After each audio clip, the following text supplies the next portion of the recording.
Magandang umaga, kumusta po? Narito po ulit ang update natin para sa lagay ng ating panahon. Ngayong umaga po ng July 9, 2024 na kung saan sa ngayon ay patuloy pa rin ang pag-iral ng Intertropical Convergence Zone dyan po sa may Mindanao at Palawan. Habang ang easterlies ay patuloy naman na umiihip dito po sa silangan ng Luzon. Ang habagat ay nananatili na nandyan po sa kanluran ng ating bansa at posibleng lalakas ang bugso ng habagat this coming weekend na hahatakin ng potensyal na bagyo na mabubuo dyan po sa may South China Sea. At sa ating long range forecast, maliban sa posibleng pamumuo ng mga sama ng panahon, ay wala naman pong bagyo na nakikita na tatawid dito sa ating bansa for the next 5 to 7 days, pero nananatili pa rin na may banta ng dalawang sama ng panahon sa silangan at kanluran ng ating bansa sa susunod na mga araw.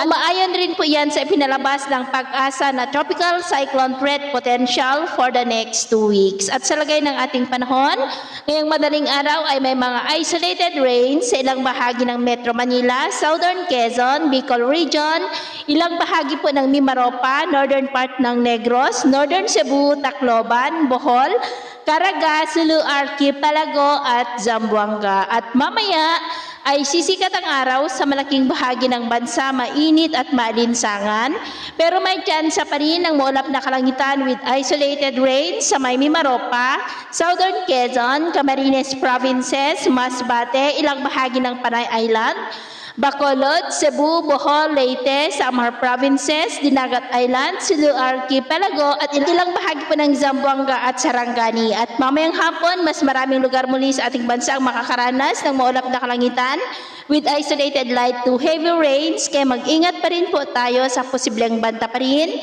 ng mga pagbaha at pagguho ng lupa. At sa atin naman pong mga baybayin, wala naman po tayong nakataas na namang gale warning signals, pero ba yung pag-iingat lamang po kung papalaot tayo para mas makaiwas sa mga sakunang pangkaragatan. So yun po ng latest update natin sa araw na ito. Ako po muli si James na nagsasabing, sa kahit na pagsubok po na darating sa ating buhay, huwag po tayong mawawalan ng pag-asa. Thank you and God bless!